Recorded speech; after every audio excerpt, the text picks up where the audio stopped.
अस्सलामु अलैकुम रहमतुल्लाहि ताला व बरकातुहू। वालेकुम सलाम रहमतुल्लाहि ताला व बरकातुहू उस्ताद। मुअव्विदन मुबस्मिलन मुहम्मदन मुसल्लियन व मुसल्लमन अला सय्यिदिना मुहम्मदिन सल्लल्लाहु अलैहि वसल्लम। क़ाल अल्लाहु तआला फ़िल क़ुरआनिल करीम वल फ़ुरक़ानिल मजीद फ़अऊज़ु बिल्लाहि मिनश शैतानिर रजीम बिफ़ज़्लि बिस्मिल्लाहिर रहमानिर रहीम। इन्नल्लाह व मलाइकतहु युसल्लूना अलन नबी या अय्युहल्लज़ीना आमनू सल्लु अलैहि वसल्लिमु तस्लीमा। अल्लाहुम्मा सल्लि अला सय्यिदिना मुहम्मद व अला आलि सय्यिदिना मुहम्मद व बारिक व सल्लिम अलैहि। अल्लाहुम्मा सल्लि अला सय्यिदिना नबीना मौलाना मुहम्मद व अला आलि सय्यिदिना मुहम्मद व बारिक व सल्लिम अलैहि। अल्लाहुम्मा सल्लि अला सय्यिदिना नबीना मौलाना मुहम्मद व अला आलि सय्यिदिना मुहम्मद व बारिक व सल्लिम अलैहि।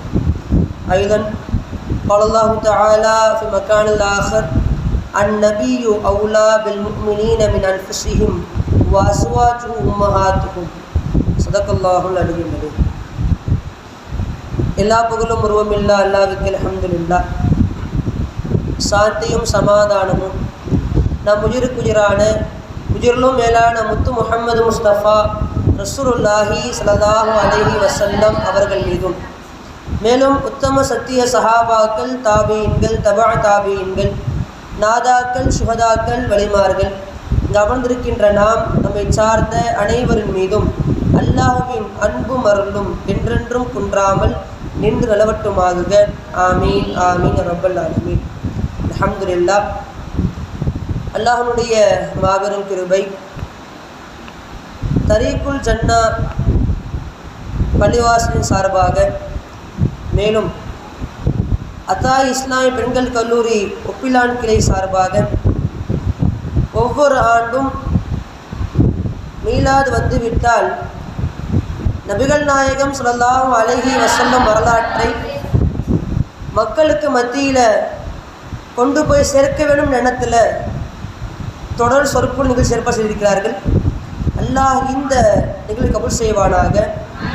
மேலும் இந்த நிகழ்வை யாரெல்லாம் ஏற்பாடு செய்தார்களோ, உதவி செய்தார்களோ, கருத்து தெரிவித்தார்களோ அனைவருக்கும் அல்லாஹ் எல்லா விதமான ஹைரையும், அல்லாஹ் எல்லா விதமான பரக்கத்தையும் தந்துள்ள புரிவானாக.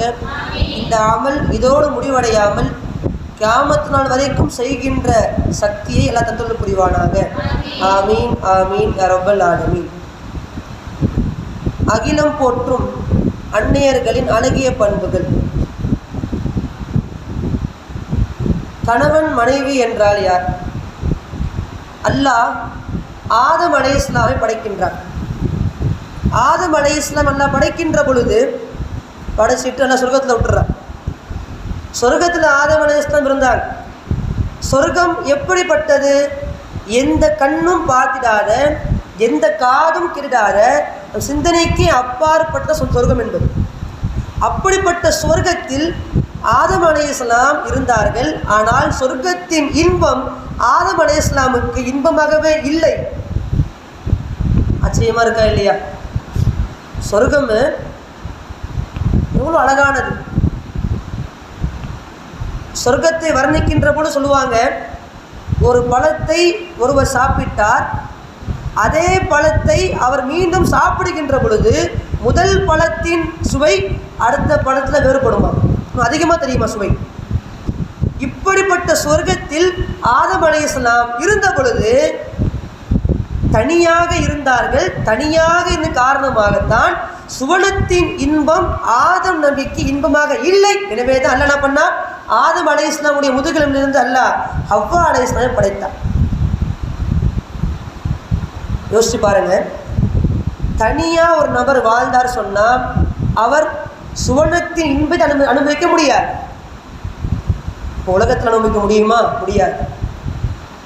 எப்போ அல்லாஹ் ஹவ்வா அலைஹிஸ்ஸலாம் படைத்தார்களோ, இரண்டு பேர் உஸ்குன் அந்த வஸௌஜுகல் ஜன்னா, அல்லாஹ் சொல்கிறான், ஆதமே நீயும் நீங்களும் உங்கள் மனைவியும் சுவனத்துக்கு போக அனுப்புகிறான். இத்தனை நாட்களாக சுவனத்தின் இன்பம் ஆதம் நபிக்கு இன்பமாக இல்லை. எதுவரை? மனைவி வருகின்ற வரை. மனைவி வந்ததுக்கு பிறகுதான் ஆதம் அலைஹிஸ்ஸலாம் சுவனமே இன்பமாக இருந்துச்சு.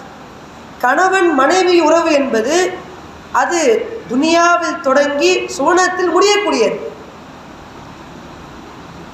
அல்லாஹ் அழகாக வர்ணிப்பான்.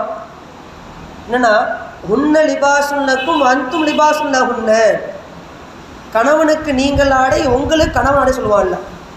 மனைவி கணவனுக்கு ஆடை, கணவன் மனைவிக்கு ஆடை.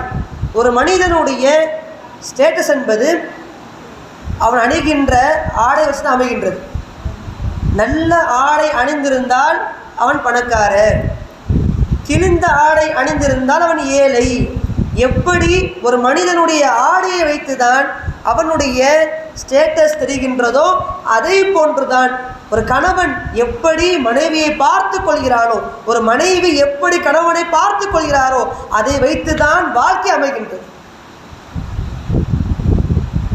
எப்படி ஆடை இல்லாமல் உலகத்தில் வாழ முடியாதோ அதை போன்றுதான் திருமணம் முடிக்காமல் துணியால் வாழ முடியாது. அந்நிக்காகும் சுன்னத்தி அவன் ரகிபான் சுன்னத்தி படைச மின்னி. நிக்காஹ் என்பது என்னுடைய சுன்னத், என்னுடைய வழிமுறை. எவர் அதை வெறுக்கிறாரோ, செய்யவில்லையோ அவர் நம்மை சார்ந்தோர் அல்ல என்பதாக சொல்லி காட்டுகிறார். பாருங்க, இந்த நிக்காஹ் என்பது நம்மை சுவனம் வரைக்கும் கொண்டு போய் சேர்க்கணும். அதுதான் நிக்காஹ் என்பது. ஒரு ஆடை என்பது எப்படி ஒரு குழந்தை பிறந்தது ஆடை கூடவே இருக்கின்றதோ, கஃனிடம் பொழுதும் கூட கஃன் ஆடை இருக்கின்றதோ, அதை போன்றுதான் மனைவியுடைய உறவு என்பது, கணவனுடைய உறவு என்பது அது வாழ்க்கையின் தொடக்கத்தில் ஆரம்பித்து சுவனம் வரைக்கும் செல்கின்ற ஒரு உறவுதான் கணவன் மனைவி உறவு என்பது. அல்லாஹ் கணவனை தனியாக சொர்க்கத்தை அனுப்ப மாட்டான். அல்ல, 2 பேரும் சேர்ந்தா நல்லா போவான். அப்படித்தான் மனைவி கேட்டாங்களா, சரி சொர்க்கத்துக்கு கணவன் போயிட்டாங்கன்னு சொன்னால் சொர்க்கத்தில் ஹூரியன்கள்லாம் இருப்பார்களே, என் கணவன் என்னை பார்க்க மாட்டாங்கன்னு சொன்னாங்க மனைவி. யோசிச்சு பாருங்க, இந்த காலத்து பெண்கள்லாம் பார்த்தா காமெடியாக இருக்கும். விட்டா போதும் ஓடுருவாங்க நம்ம விட்டு. அந்த பெண்ணை பாருங்க, கேட்குறாங்க பாருங்க, நாளை சுவனத்தில் என் கணவன் ஹூரியன்களை பார்ப்பாரே, அந்த பெண்களை பார்த்தால் என் கணவன் என்ன வரமாட்டாரே சொல்லுகின்ற பொழுது நபிகள் நாயகம் சொன்னார்கள், ஸல்லல்லாஹு அலைஹி வஸல்லம் அவர்கள் சொன்னார்கள், ஹூருல் ஈன்களின் அழகை காட்டிலும் பல மடங்கு அழகை அல்லாஹ் மனைவி தருவார். அந்த மனைவியை பார்த்த பிறகு அந்த கணவன் மற்ற அனைத்து பெண்ணை மறந்துடுவான். அப்ப கணவன் மனைவி உறவு என்பது அது இங்கு ஆரம்பிச்சு சுவனம் வரைக்கும் தொடர்கிறது. அதிலே ஸல்லல்லாஹு அலைஹி வஸல்லம் மனைவிமார்கள் அல்லாஹ் குர்ஆனிலே கூறும் பொழுது, யான் அந்நபியு அவுலா பில் முஃமினீன மின் அன்ஃபுஸிஹிம் வ அஸ்வாஜுஹு உம்மஹாத்துஹும். முஃமின்களுக்கு தன் உயிரினும் மேலான நபி அவன் நேசிக்க வேண்டும், அவன் இருக்க வேண்டும். அது மட்டுமல்ல, நபியினுடைய மனைவிமார்கள் அனைவருமே நம்முடைய தாய்மார்கள், முஃமின்களின் தாயாக இருக்கிறார்கள். எப்படி ஒரு பெண் தாயிடமிருந்து சமையலை கற்றுக்கொள்கிறாரோ, எப்படி ஒரு பெண் தாயிடமிருந்து அனைத்து குணங்களை கற்றறிந்து கொள்கிறாரோ, அதை போன்றுதான் ஒவ்வொரு பெண்களுமே நம்முடைய தாய்மாரான ரசூலுடைய மனைவியிடமிருந்து நாம் நிறைய பாடங்களை கற்றறிய வேண்டும். அது முதலாவதாக பார்க்க போகிற மனைவி யாருன்னு சொன்னால் ஹதீஜா ரலியல்லாஹு தஆலா அன்ஹா அவர்கள். ஹதீஜா அம்மையார் ஸல்லல்லாஹு அலைஹி வஸல்லம் 25 வயது, ஹதீஜா அம்மையாருக்கு 40 வயது திருமணம் முடித்தார்கள். இந்த காலத்தில் ஒரு ஆணை எதை பார்த்து திருமணம் முடிப்பாங்க யோசிச்சு பாருங்க. காசு இருக்கா, ஐடி கம்பெனி வேலையா, ஃபாரின் ரிட்டனா பார்ப்பாங்களா இல்லையா? ஆனால் நம்முடைய அந்நியரான ஹதீஜா ரலியல்லாஹு தஆலா அவர்கள் ரசூலை திருமணம் முடித்தார்கள். ரசூலுல்லாஹ் ஏழை, ஹதீஜா அம்மையார் மிக பெரும் செல்வ சீமாட்டி. ரசூலுடைய குணங்களை பார்த்து, உண்மை தன்மைகளை பார்த்து, குணங்களை பார்த்து திருமணம் முடித்தார்கள் ஹதீஜா அம்மையார் அவர்கள். ஒரு 2 மாதம் முன்னாடி என்னுடைய மாணவிக்கு நிச்சயம். அந்த மாணவி ஒரு தீன்தாரியான மாப்பிள்ளையத்துக்கும் முடிவு ஆசைப்பட்டாங்க. ஆனால் அவங்க வீட்டில் பார்த்ததும் ஐடி கம்பெனி மாப்பிள்ளையே பார்த்தாங்க. நிச்சயம் முடிவாகும் பொழுது அந்த மாணவி போய் கேட்டாங்களா மாமியார்கிட்ட, அம்மா உங்கள் மகன் குரான் ஓதுமான்னு கேட்டாங்க. அதுக்கு அம்மா சொல்கிறாங்க, என் மகனா ஃபாத்தியா சூராலாம் ஓதுவாப்புல, என்னமோ குரான் அது மட்டும் தான் இருக்கிற மாதிரி ஃபாத்தியா சூராலாம் ஓதுவாப்புலன்னு சொன்னாங்களா. தொழுக போவாங்களா, சும்மா போயிடுவாப்புல அப்படின்னாங்களாம். யோசிச்சு பாருங்க, இந்த காலத்து பெண்மணிகள் அல்ஹம் சூரா ஓதுனா போதுன்னு பார்க்குறாங்க, அலிஃப் பார்த்தா ஓதுணும் ஓதுனா போதுன்னு பார்க்குறாங்க, ஜும்மாக தொழுவ போதுன்னு பார்க்குறாங்க. ஆனால் ஹதீஜா அம்மையார் அவர்கள் நபியின் குணங்களை பார்த்து, நபியின் தன்மைகளை பார்த்து திருமணம் முடித்தார்கள் ஹதீஜா அம்மையார் அவர்கள். இன்றைய காலத்தில் செல்வந்தரான ஒரு பெண்மணி ஒரு ஏழையை திருமணம் முடிக்க மாட்டாங்க. இப்படி ஏழையை திருமணம் முடித்தாலும் கூட அங்கே செல்வம் மிக்க மனைவியின் கரம் தான் ஓங்கி இருக்கும். ஆனால் நபியை திருமணம் முடித்த கதீஜா ரலியல்லாஹு தஆலா அவர்கள் ஒருபோதும் நபியை விட்டு கொடுத்ததே கிடையாது. ஸல்லல்லாஹு அலைஹி வஸல்லம் அவர்கள் முதல்ல வஹி வருகிறது. ஹஜ்ஜுக்கு உம்ரா கூட பார்க்கலாம். நம்ம ஸல்லல்லாஹு அலைஹி வஸல்லம் வீடு என்பது அது சஃபா மலைக்கு பக்கத்தில் தான் இருக்கும். சஃபா மர்வா மலைக்கு பக்கத்தில் தான் ரசூலுல்லாஹி வீடு இருக்கும். ஆனால் ஹிரா குகை என்பது தொலைவாக இருக்கும், தூரமாக இருக்கும். இப்போ நீங்கள் போனீங்கன்னு சொன்னால் ரோடு போட்டாங்க, படிக்கட்டில் ஏறி போயிடலாம். மேலே படிக்கட்டு போட்டிருந்தாலும் கூட அந்த ஹிரா குகையில் ஏறி போவதற்கு 1.5 மணி நேரம் ஆகும். ஏறத்துக்கு மட்டும் 1.5 மணி நேரம், இறங்குறதுக்கு ஒரு 1.5 மணி நேரம். யோசிச்சு பாருங்கள், 3 மணி நேரம் ஆகும். இப்போ ரோடு போட்டால் படிக்கட்டு இருக்குது. ஸல்லல்லாஹு அலைஹி வஸல்லம் அவர்கள் முதலில் வஹி வருகின்ற பொழுது நபி அவர்கள் ஹிரா குகையில் இருந்தார்கள். ஆனால் தினமும் நபிக்கு உணவு எடுத்து செல்லுகின்ற பொறுப்பை ஹதீஜா அம்மையார் பார்த்து கொண்டார்கள். தினமும் உணவு கொண்டு போவதும் உடை கொண்டு போவதும் என்பதாக இருந்தார்கள். யோசிச்சு பாருங்க, இன்னைக்கு நம்ம அந்த மலையில் ஏறத்துக்கு மட்டுமே 1.5 மணி நேரம், இறங்குறதுக்கு 1.5 மணி நேரம். ஆனால் அந்த காலத்தில் ரோடு கிடையாது, படிக்கட்டு கிடையாது. அப்படி இருந்த பொழுதும் கூட நபிக்கு தேவையான அனைத்தையும் செய்து கொடுத்த பெண்மணி ஹதீஜா அம்மையார் அவர்கள். ஸல்லல்லாஹு அலைஹி வஸல்லம் வஹியை வாங்கி கொண்டு வராங்க. சாதாரணமான விஷயம் இல்லை வஹியை வாங்குறது என்பது. வஹியை வாங்குறது என்பது சாதாரண விஷயம் கிடையாது. நபியின் உடல் நடுநடுங்குமா, விறுவிறுத்து போகுமா, உடல் நடுங்குமா, இப்படி தான் வஹி வாங்குவாங்க. முதலில் அதை வாங்கி கொண்டு வருகின்ற பொழுது நபி பயந்து கொண்டே நடுங்கிக் கொண்டே வந்தார்கள். அழகிய வார்த்தைகள் கூறி ஆறுதல் கூறிய பெண்மணி ஹதீஜா அம்மையார் அவர்கள். இன்றைய காலத்து பெண்மணிகள் மறந்த ஒன்றுன்னு சொன்னால் கணவனுக்கு ஆறுதல் கூறுவது. ஆனால் நம்முடைய தாயான ஹதீஜா அம்மையார் அவர்கள் நபி அவர்கள் வஹியை பெற்று வந்து கொண்டிருக்கின்ற பொழுது அழகிய வார்த்தைகள் கூறி மடியில படுக்க வச்சு ஆறுதல் சொன்னார்கள். நபியே, நீங்கள் கல்லா வல்லாஹி மா யூசிகல்லாஹு அபதா இன்னக தஸீலுர் ரஹிம வதஹமிலுல் கல்ல வதக்ஸிபுல் மஅதூம வதுக்ரில் லைஃப வதுஈனு அலா நவாயிபில் ஹக்கி. நபியே, நீங்கள் அல்லாஹ் ஒருபோதும் அல்லாஹ் உங்களுக்கு கஷ்டம் தர மாட்டான், கவலை தர மாட்டான். நீங்கள் நல்லவர்கள், குடும்பத்தை அரவணைத்து வாழுகிறீர்கள், ஏழைக்கு உதவுகிறீர்கள் என்பதாக ஆறுதல் வார்த்தை கூறி நபியை மடியில் படுக்க வைத்தார சொன்ன பெண்மணி ஹதீஜா அம்மையார் அவர்கள். அது மட்டுமல்ல, ஹதீஜா அம்மையார் அவர்கள் ஒரு முறை ஒரு செய்தி கேள்விப்படுறாங்க. என்னன்னா, நபி அவர்கள் ஒரு பணக்கார பெண்ணை திருமணம் முடிச்சிட்டாங்க. எனவே நபி அவங்க என்ன பண்ணுறாங்க, வேலைக்கு போகாமல் மனைவியின் செல்வத்தில் வாழ்ந்து கொண்டிருக்கிறாங்க, புதிய மார்க்கத்தை போதிக்கிறாங்க என்ற செய்தி கேள்விப்படுறாங்க. யோசிச்சு பாருங்க, ஒரு கணவனை பற்றி தவறான கருத்து மக்களுக்கு மத்தியில் பேசப்படுகின்றது. நம்ம தான் நம்ம இருப்போம், மனைவியாக இருந்தா ஆமாம் பாட்டு இருப்போமா இல்லையா? ஸல்லல்லாஹு அலைஹி வஸல்லம் மனைவி ஹதீஜா அம்மையாரை பாருங்க, இப்படிப்பட்ட செய்தி பரவுகின்ற பொழுது மிக பெரும் செல்வ சீமாட்டியாக இருந்த ஹதீஜா அம்மையார் அவர்கள் தன் செல்வத்திலிருந்து 4/3 பகுதியை அல்லாஹ்வுடைய பாதையில் செலவு செய்த பெண்மணி. என்னுடைய செல்வத்தால் என்னுடைய கணவனுக்கு ஒரு கஷ்டம் ஏற்பட்டால், ஒரு அவதூறு ஏற்பட்டால் எனக்கு செல்வம் தேவையில்லை, கணவன் போதும் என்று வாழ்ந்த பெண்மணி ஹதீஜா அம்மையார் அவர்கள். நாமும் இவ்வாறு தான் வாழ வேண்டும். செல்வம் முக்கியமா, கணவன் முக்கியமாக வருகின்ற பொழுது நம்ம யார் சூஸ் பண்ணணும்?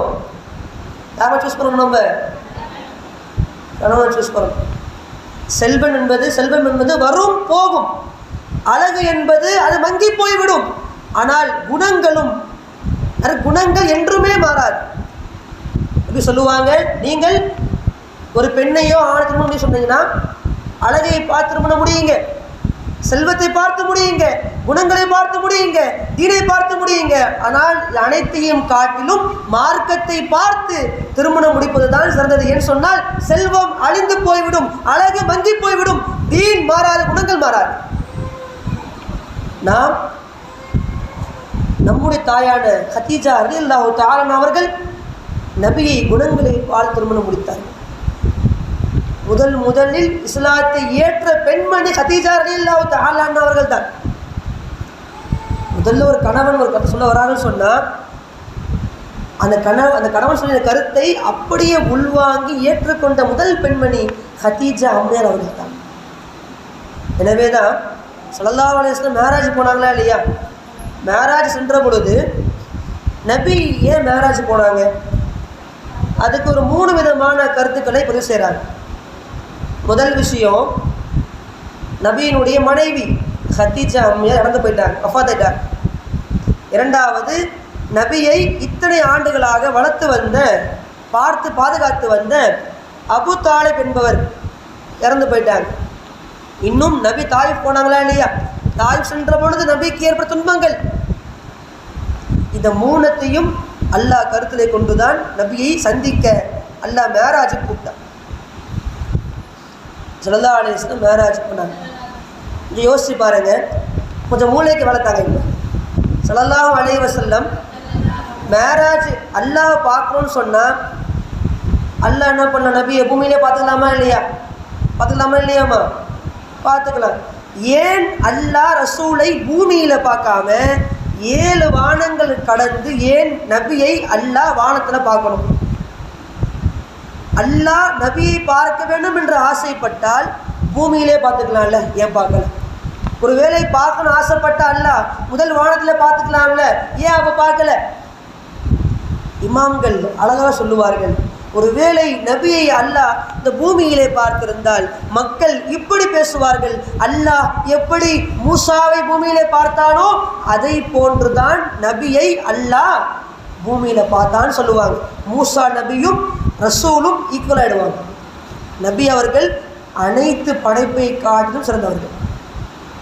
ஒருவேளை அல்லாஹ் நபியை முதல் வானத்தில் பார்த்திருந்தால் மக்கள் இப்படி பேசுவார்கள், மலக்குமார்கள்லாம் 7 வானம் தாண்டி போகிறாங்க, ரசூலுல்லான்னு சொல்கிறீங்க நீங்கள், ஏன் ரசூலுல்லா அவன் தாண்டி போகாமல் இருக்கிறாங்க? ரசூலுல்லாஹி ஸல்லல்லாஹு அலைஹி வஸல்லம் மலக்குமாருக்கே தான் நினச்சிப்பாங்க மக்கள் என்ற இந்த அடிப்படையில் தான் அல்லாஹ் ரசூலை அனைத்து படைப்பை காட்டிலும் சிறந்தவங்க விளங்கிக்காக வேண்டிதான் அல்லாஹ் 7 வாரங்கள் கடந்து வணக்கமாக செல்ல முடியாத சித்ரத்துல் முன்தஹாவையும் கடந்து அல்லாஹ் நபியை பார்த்தான். இது ஒரு பக்கம். இன்னொரு பக்கம் பார்க்க சொன்னால், நபி மேராஜ் போனாங்களா இல்லையா? மேராஜ் சென்ற பொழுது நபி சுவனத்தை பார்த்தார்கள். சுவனத்தில் ஒரு மாளிகை இருந்துச்சு. அந்த மாளிகையை பார்த்து கேட்டாங்களா ஜிப்ரீலே, இது யாருடைய மாளிகை? அப்போ ஜிப்ரீல் சொன்னாங்க, நபியே இது உங்கள் மனைவியான ஹதீஜாவுடைய மாளிகைன்னு சொன்னாங்க. தன் செல்வத்தை முழுக்க நபிக்காக வேண்டி அல்லாஹ்வுடைய பாதையில் கணவனுக்காக வேண்டி செலவு செய்த ஹதீஜா அம்மையாருக்கு அல்லாஹ் சுவனத்தில் ஒரு மாலை கட்டி வச்சிருக்கிறான். இதை நாம் எடுக்க வேண்டிய படிப்பு. உலகத்தில் மரணித்த எந்த ஒரு மையத்தும் கிப்லாவை பார்த்து தான் அடக்கம் செய்வாங்க. அதான் வழக்கம். அது ஆனாலும் சரி பெண்ணானாலும் சரி, இறந்து போயிட்டாங்கன்னு சொன்னால் அவர்களை கபூரில் வைத்து தலையை கிப்லா இவங்க திருப்புவாங்க, அதான் வழக்கம். ஆனால் ஒரே ஒரு முகம் கிப்லாவின் பக்கம் திரும்பாமல் நபியை பார்த்த வண்ணமே அடக்கம் செய்யப்பட்ட பெண்மணி யாருன்னு சொன்னா ஹதீஜா அம்மையார் தான். அடக்கம் பண்ணுறாங்க. நபி பொதுவாக கபூருக்கு வந்து இறங்க மாட்டாங்க, முக்கியமான இறங்குவாங்க. ஸல்லல்லாஹு அலைஹி வஸல்லம் தானாகவே கபூர் குழியிலே இறங்கி அடக்கம் செய்யப்பட்ட பெண்மணி யாருன்னு சொன்னால் ஹதீஜா அம்மையார் அவர்கள் தான். நபி இறங்குறாங்க, இறங்கி தலையை திருப்புறாங்க, தலை திரும்ப மாட்டாங்க. அந்த முகம் நபியை பார்த்து கொண்டே இருக்கின்றது. எப்போ இது வஃபாத்துக்கு அப்புறம் தன் வாழ்நாள் முழுக்க கணவனுக்காகவே வாழ்ந்த ஹதீஜா அம்மை அவர்கள் இறந்த பிறகும் கூட முகமாகிறது கிப்லாவின் பக்கம் திரும்பாமல் நபியை பார்த்து கொண்டு இருந்தது. அல்லாஹ் அனுமதி கொடுத்தான். அதே நிலைமையில ஹதீஜா அம்மையார் அடக்கம் செய்யப்பட்டார்கள். சுப்ஹானல்லாஹ். யோசிச்சு பாருங்க. ஸல்லல்லாஹு அலைஹி வஸல்லம் பொருத்தம் பெற்ற பெண்மணி ஆயிஷா ரலியல்லாஹு அன்ஹா அறிவிப்பார்கள், ஸல்லல்லாஹு அலைஹி வஸல்லம் தன் வாழ்நாளில் ஒரு நாள் கூட ஹதீஜா அம்மையாரை பற்றி பேசாமல் இருந்ததே கிடையாது. தினமும் பேசுவாங்க. லா உذ்குருஹா பிஸூஇன் அபதா. அது மட்டுமல்ல, நபி பேசினாங்கன்னு சொன்னால் கெட்ட விஷயங்கள்லாம் பேச மாட்டாங்களாம், நல்ல விஷயத்தை மட்டும்தான் பேசுவார்கள். ஆயிஷா அறிவிப்பார்கள், மா கிர்து அலா அஹதின் மின் நிசாஇன் நபி ஸல்லல்லாஹு அலைஹி வஸல்லம் மா கிர்து அலா ஹதீஜா. நபியினுடைய மனைவிமார்கள்ல நான் யாரை பார்த்தும் பொறாமப்படலை. நான் பொறாமப்பட்ட ஒரே பெண்மணி யாருன்னு சொன்னால் ஹதீஜா அவங்க சொன்னாங்க. ஸல்லல்லாஹு அலைஹி வஸல்லம் வீட்டில் தொடர்ந்து 3 நாள்னா சாப்பாடு செய்ய மாட்டாங்க. ஒரு நாள் பட்னியாக இருப்பாங்க, ஒரு நாள் வேறு எதுவும் இருப்பாங்க. சாப்பிட்ற சாப்பாடும் கூட கறியெலாம் கிடையாது, ரொட்டியும் கூழும் தான் இருக்கும், அது மாதிரி தான் இருக்கும். ஆனால் நபியின் வீட்டில் ஆடு அறுக்கப்பட்டால் கறி எடுத்தாங்கன்னு சொன்னால் நபி அவர் தானாகவே அந்த ஆட்டை கூறு போட்டு பங்கு பிரித்து ஹதீஜா அம்மையாரினுடைய நண்பர்களுக்கு போய் கொடுப்பாங்க. ஸல்லல்லாஹு அலைஹி வஸல்லம் ஹதீஜா அம்மையார் ஹயாத்தா இருக்கின்ற காலமெல்லாம் 2வது திருமணம் செய்து கொள்ளவே இல்லை. ஹதீஜா அம்மையார் அவர்கள் மலக்குமார்கள் நேரடியாக சலாம் புற சொன்ன பெண்மணிகளில் முதல் பெண்மணி யாருன்னு சொன்னால் ஹதீஜா அம்மையார் தான். ஜிப்ரீல் அலைஹிஸ்ஸலாம் அவர்கள் தானாக முன் வந்து ஹதீஜா அம்மையாருக்கு சலாம் சொன்னார்கள். இப்படி நிறைய சிறப்புகள் ஹதீஜா அம்மையார் இருக்கின்றது. நாம் எடுக்க வேண்டிய படிப்பினை கணவன் முக்கியமாக, செல்வம் முக்கியமாக இருக்கும்போது சூஸ் பண்ணணும். நம்ம கணவனை சூஸ் பண்ணணும். 1. 2வது, நாம் கணவனை தேர்ந்தெடுக்கின்ற பொழுது எதை பார்க்கணும்? செல்வத்தை பார்க்கணுமா? அழகை பார்க்கணும்? எதை பார்க்கணுமா? குணங்களையும் மார்க்கத்தையும் பார்க்க வேண்டும். இதுதான் நம்ம எடுக்க வேண்டிய படிப்பினை. கணவன் கஷ்டத்தோடு வராங்கன்னு சொன்னால் மனைவி ஆகிறவள் நல்ல முறை ஆறுதல் கூற வேண்டும். இதுதான் நம்ம எடுக்க வேண்டிய படிப்பினை. அடுத்து சௌதா ரலியல்லாஹு தஆலா அன்ஹா அவர்கள் ஸல்லல்லாஹு அலைஹி வஸல்லம் 2வது திருமணம் முடித்த பெண்மணி சௌதா ரலியல்லாஹு தஆலா அன்ஹா அவர்கள். நபி பேசுகின்ற எல்லா பேச்சுமே வஹீதான். வமா யன்திகு அனில் ஹவா இன் ஹுவ இல்லா வஹ்யு யூஹா. நபி பேசுகின்ற அனைத்து பேச்சுமே வஹியாக இருக்கின்றது. நபிக்கு சுய விருப்பமே கிடையாது. நபிக்கு அல்லாஹ் இதை சொல்கிறானோ அதைத்தான் அவன் செய்வாங்க. யோசிச்சு பாருங்க, ஸல்லல்லாஹு அலைஹி வஸல்லம் திருமணம் முடித்த அனைத்து பெண்களுமே விதவை பெண்கள், ஒரு பெண்ணை தவிர. இந்த அனைத்து பெண்களும் விதவை பெண்கள். நபிகள் நாயகத்திற்கு திருமணம் முடிப்பது தான் விருப்பம் என்று சொன்னால் கன்னிப்பெண்ணை முடிச்சுட்டு போயிடலாமா இல்லையா? நபி செய்யவில்லை. நபி திருமணம் முடித்த நிறைய பெண்களில் அனைவருமே விதவை பெண்கள். அதில் சில பெண்கள் நபியை விட வயசு மூத்தவங்க.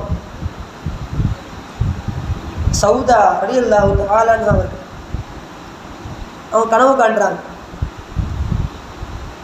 சௌதா ரலியல்லாஹு தஆலா அன்ஹா முதல் கனவு யாருன்னு சொன்ன சக்ரான் இப்னு அம்ர் என்பவர். திருமணம் முடிச்சிட்டாங்க, கனவு காண்றாங்க. சௌதா அம்மையார் கனவு காட்டுறாங்க. என்ன கனவுன்னு சொன்னால், நபிகள் நாயகம் ஸல்லல்லாஹு அலைஹி வஸல்லம் அவங்களுடைய கழுத்தில் மாலை போடுவதை போன்று கனவு காட்டுறாங்க. காலை எஞ்சுக்கிறாங்க. இந்த கனவை தன் கணவனை முறைவிடுகிறார்கள்.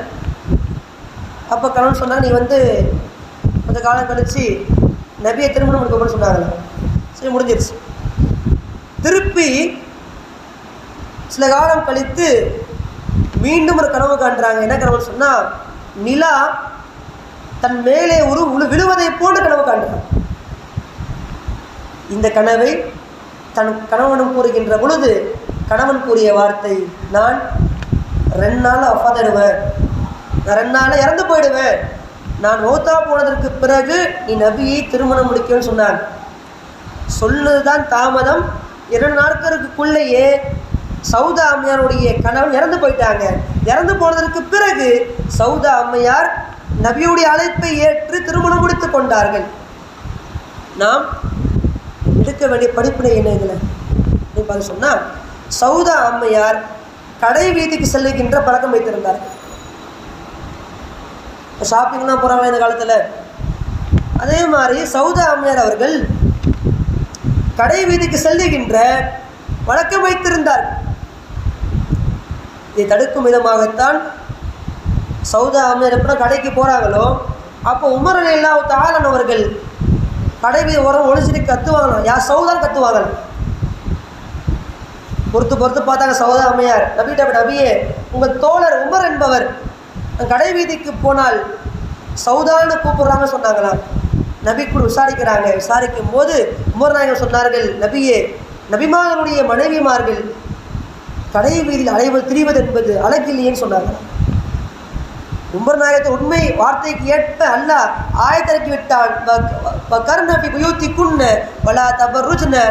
ஜாஹிலியத்தில் ஊழா என்ற ஆயத்திற்கு அல்லாஹ் மனைவிமார்கள் பெண்கள் வீட்டில் இருப்பதே போதுமான அல்லாஹ் விட்டான். ஷைத்தான் இந்த பூமிக்கு வருகின்ற பொழுது அல்லாஹ்விட ஒப்பந்தம் போட்டு தான் வந்தான். ஷைத்தான் ஒப்பந்தம் போட்டு வருகின்ற பொழுது ஷைத்தான் கேட்டானா, யா அல்லாஹ், நான் பூமிக்கு வந்துடுறேன். பூமிக்கு வந்ததற்கு பிறகு உன்னுடைய உதவி இல்லாமல் என்னால் எந்த மக்களையும் வெளியெடுக்க முடியாது.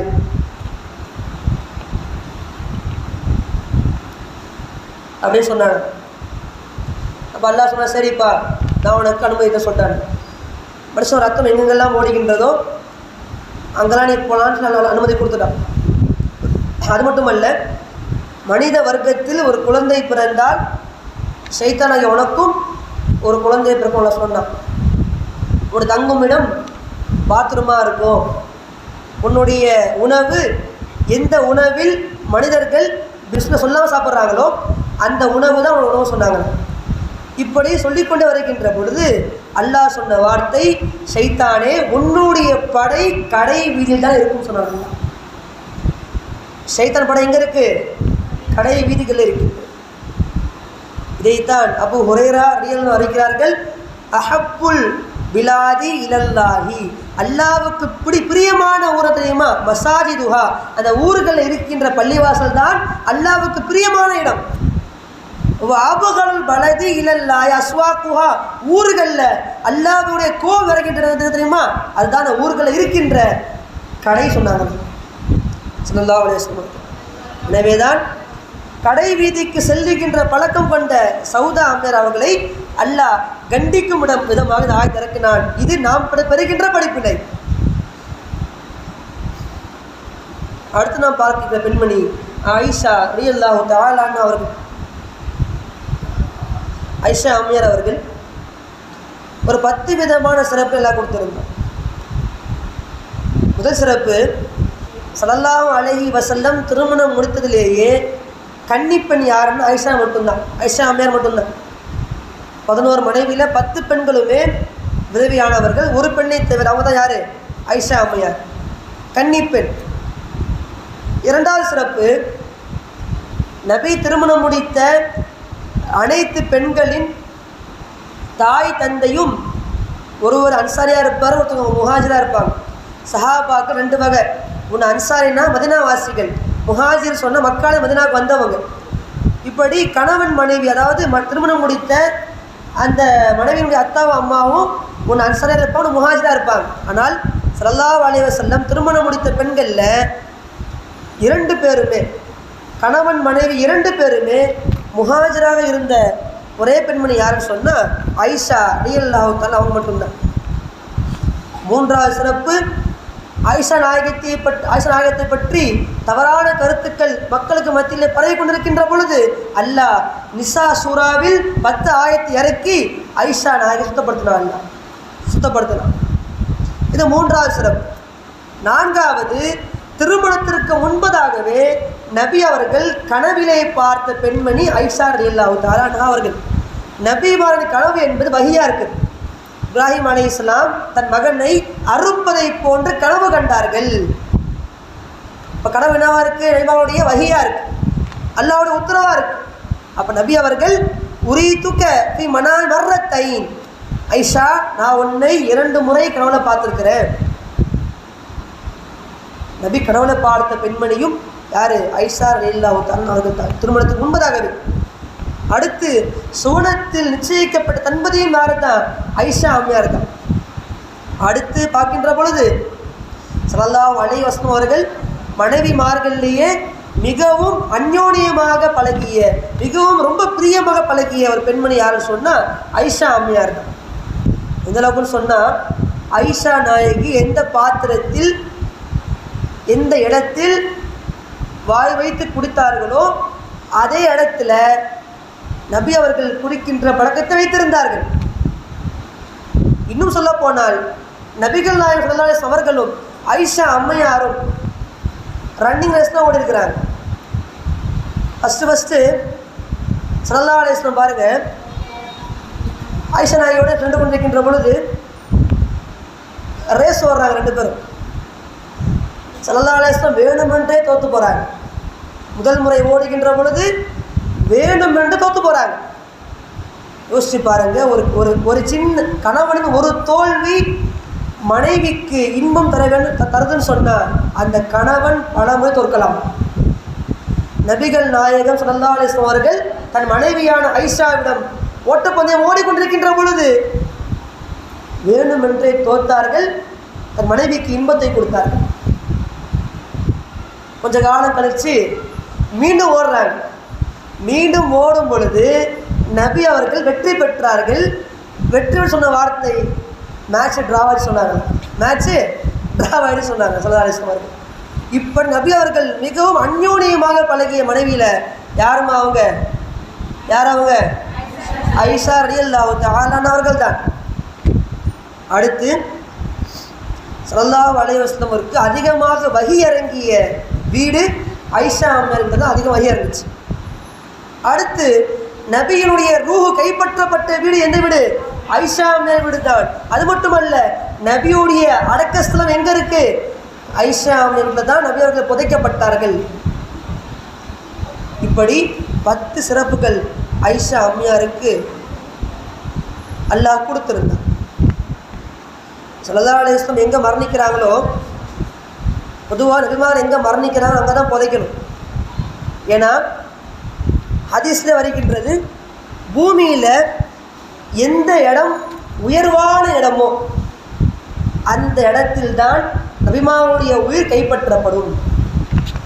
எனவே தான் ஸல்லல்லாஹு அலைஹி வஸல்லம் எங்கே மரணிச்சாங்களோ அதே இடத்தில்தான் நபி அடக்கம் செய்யப்பட்டார்கள். ஸல்லல்லாஹு அலைஹி வஸல்லம் கடைசி நபி தானம்மா? நபி யாருமா? நபி யாரு? அவங்க தான் கடைசி, அவங்க தான் ஹாத்தமுன் நபி. அப்படி தானம்மா? அவங்க தான் அப்படி தானே. ஆனால் இந்தியாவில் ஒரு 150 வருஷத்துக்கு முன்னாடி, 100 வருஷத்துக்கு முன்னாடி வச்சுக்கோங்களேன், ஒருத்தர் வாழ்ந்தார். அவர் பேர் மிர்சா குலாம் காதியானி. பேர் என்னது? மிர்சா குலாம் காதியானி. நான் தான் நபி என்று வாதித்தவன். இன்னும் சொல்ல போனால் அந்த குரூப்புக்கு பேரே காதியானி குரூப்பு தான். இன்னும் வரைக்கும் இந்தியாவில் வாழ்ந்து கொடுத்துருக்குறாங்க. தனி பள்ளியை வச்சுருக்கிறாங்க.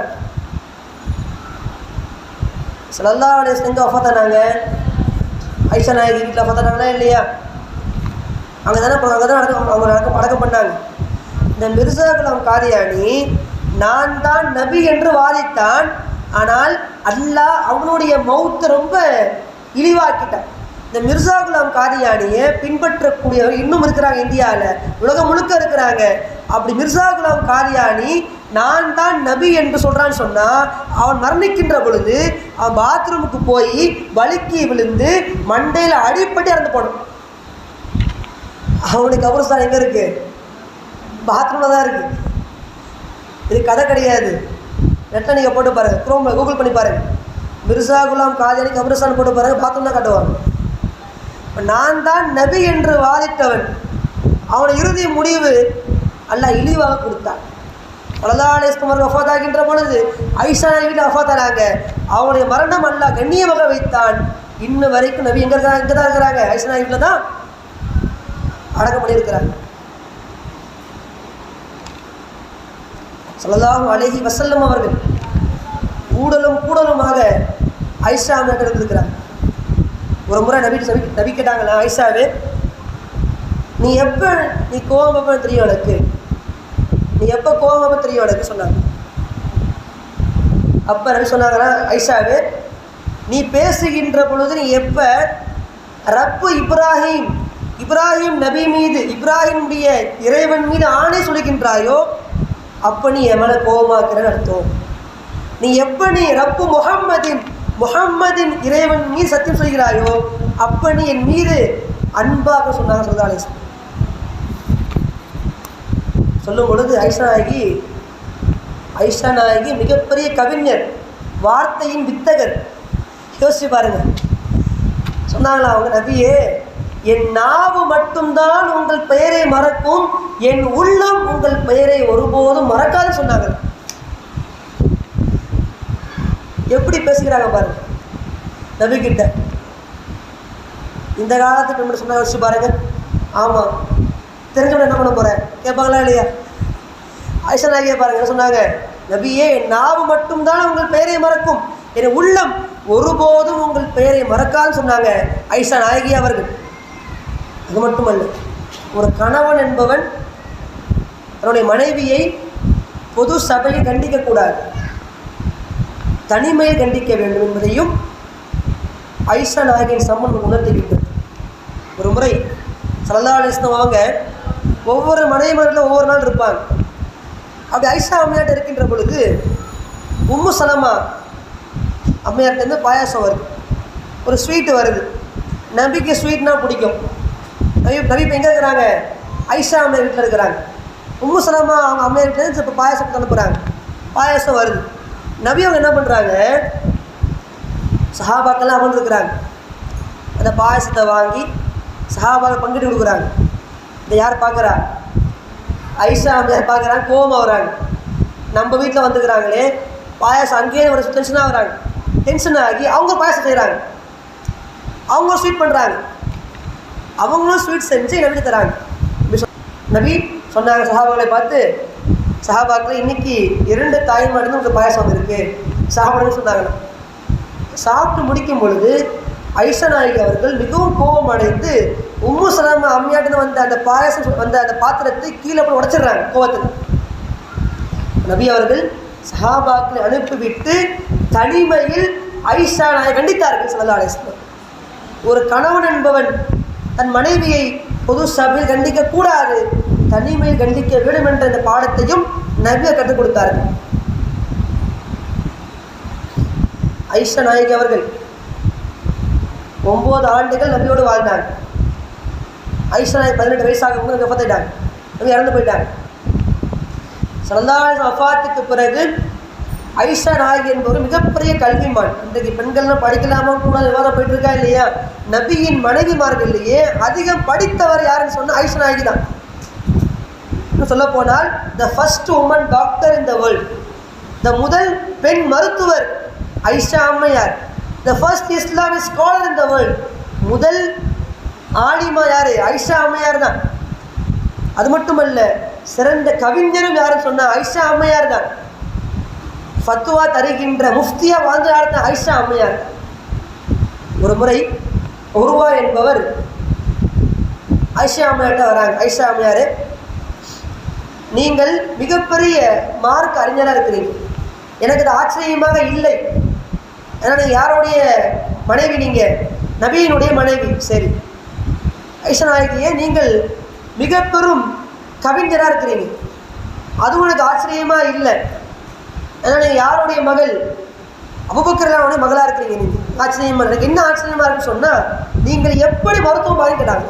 நீங்கள் எப்படி மருத்துவம் பார்க்குறீங்க அப்படின்னு கேட்டாங்க. அப்போ ஐஷா அம்மையார் சொன்னாங்களாம், ஸல்லல்லாஹு அலைஹி வஸல்லம் அவர்கள் கடைசி காலகட்டத்தில் இருக்கின்ற பொழுது அரபு நாடுகளில் உள்ள வெவ்வேறு ஊர்களில் இருந்து மருத்துவர்கள் நபிக்கு மருத்துவம் பார்க்க வந்தார்கள். நான் கூட இருந்த அவர்கள் செய்கின்ற மருத்துவத்தை பார்த்து கற்றுக்கொண்டேன் சொன்னார்கள் ஐஷா அம்மையார் அவர்கள். இப்படி கல்வியிலே சிறந்த ஐஷா அம்மையார் அவர்கள் ஹதீஸுகளை அறிவிக்கின்ற பட்டியலில் அதிகமாக ஹதீஸுகளை அறிவித்த சஹாபாக்கள்ல இரண்டாவது சஹாபி யாருன்னு சொன்னால் ஐஷா அம்மையார் தான். இப்படி பல்வேறு சிறப்புகளை சொல்லிக்கொண்டே போகலாம். லவ் ஜமஅ இல்மு ஐஷா இல்ல இல்மி ஜமீ அஸ்வாஜி ஸல்லல்லாஹு அலைஹி வஸல்லம், அதாவது ஐஷா அம்மையாருடைய கல்வியை ஒரு பக்கம் வச்சுட்டு இன்னொரு பக்கத்தில் அனைத்து மனைவிமார்களுடைய கல்வியை சேர்த்து சொன்னால் ஐஷா அம்மையாருடைய கல்வி தான் அதிகமாக இருக்கும் என்பதாக இமாம் ஸுஹூரி ரஹ்மத்துல்லாஹி சொல்லி காட்டியிருக்கிறார்கள். இப்படி மிக பெரும் மார்க்க அறிஞராக ஐஷா அம்மையார் இருந்தார்கள். அடுத்து ஹப்ஸா ரலியல்லாஹு தஆலா அன்ஹா அவர்கள். ஹப்ஸா அம்மையார் மிகப்பெரிய குர்ஆனை ஓதக்கூடிய பெண்மணி, அதிகமாக குர்ஆனை ஓதுகின்ற பெண்மணி. இன்றைக்கு நம் பெண்மணிகள் மறந்த ஒன்றுதான் குர்ஆனை ஓதுவது. தாய்மார்கள்லாம் வந்து யோசிச்சு பாருங்களேன், உங்களுடைய பாட்டி நினைச்சு பாருங்க, உங்களோட பாட்டி நினைச்சு பாருங்க, அவங்க என்ன பண்ணுவாங்க? குர்ஆன் ஓதுவாங்களா இல்லையா? வேலை பார்ப்பாங்க, குர்ஆன் ஓதுவாங்க, அவ்வளோதான். அவங்க வாழ்க்கையே அப்படிதான். கிச்சனில் ஆரம்பிச்சு குர்ஆனில் முடிச்சு போயிடும், அவங்க வாழ்க்கை தான். ஆனால் இப்போ உள்ள பிள்ளைங்களை கேட்டு பாருங்க, உங்களை பாட்டி வரைக்கும் கேட்டு பாருங்க, என்ன சொல்லுவாங்க? உங்கள் பாட்டியா 6 மணி டிவியை போட்டாங்கன்னா இப்போ எப்போ மூடுவாங்க டிவியை? எத்தனை மணிக்கு மூடுவாங்கம்மா? 10 மணியா? 11 இல்லையா? 12 மணி ஆகும்னா இந்த காலத்து பாட்டிங்களாம் அப்படி தான் இருக்கிறாங்க. உங்கள் அம்மாவுடைய பாட்டியை கேட்டு பாருங்க, சொல்லுவாங்க கிச்சனில் ஆரம்பித்து குர்ஆனில் முடிச்சு போடுவாங்க வாழ்க்கை.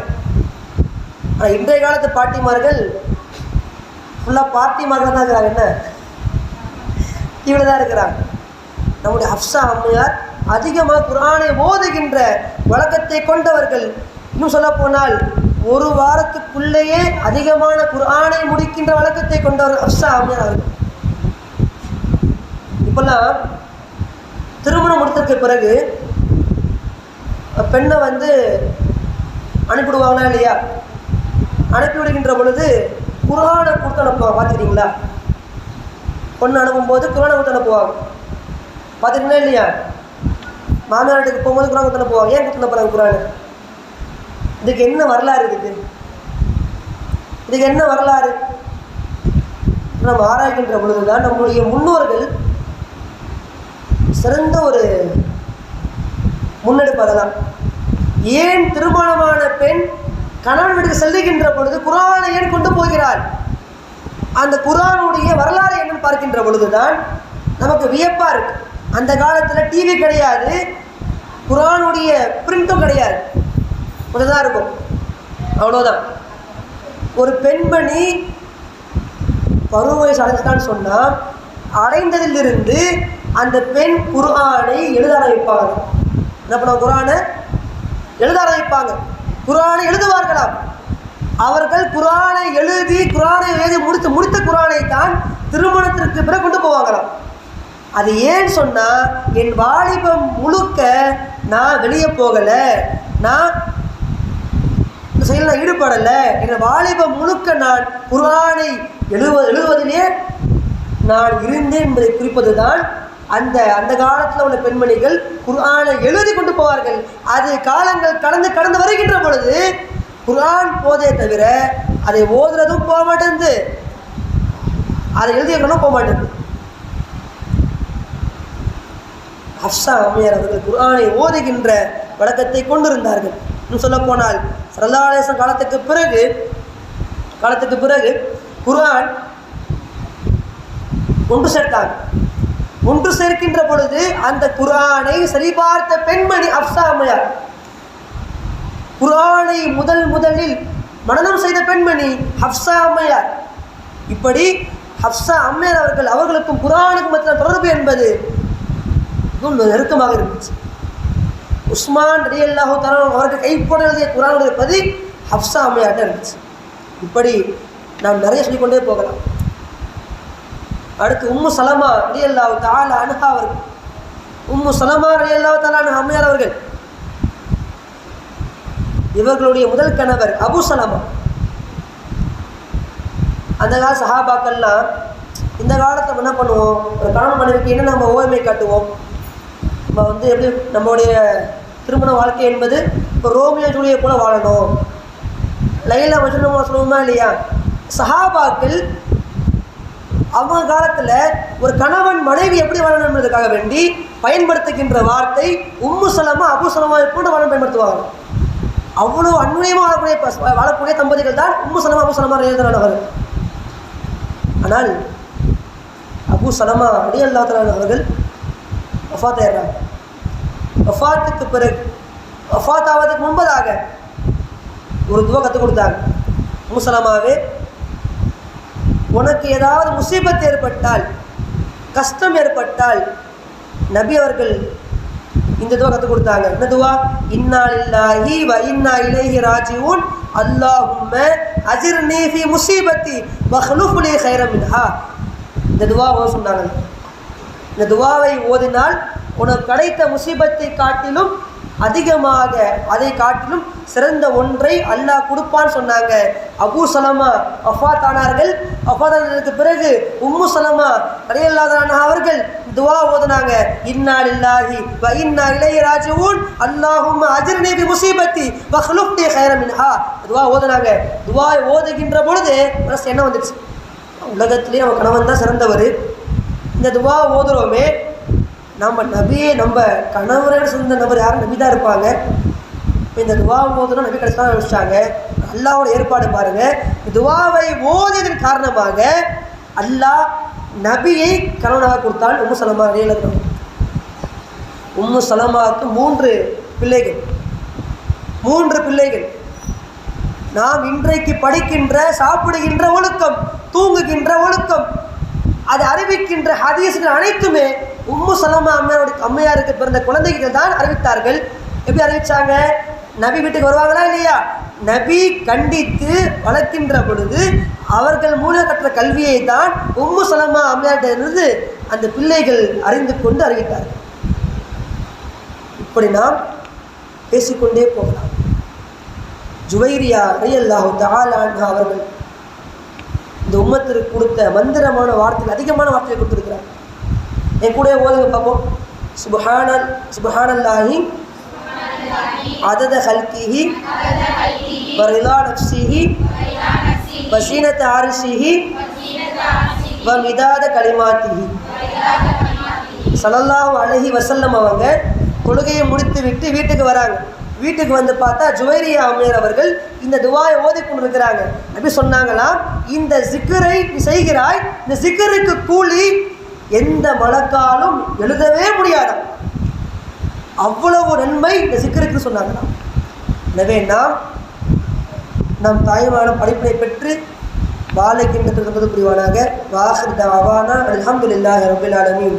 அஸ்ஸலாமு அலைக்கும் ரஹ்மத்துல்லாஹி தஆலா பரகாத்துஹு.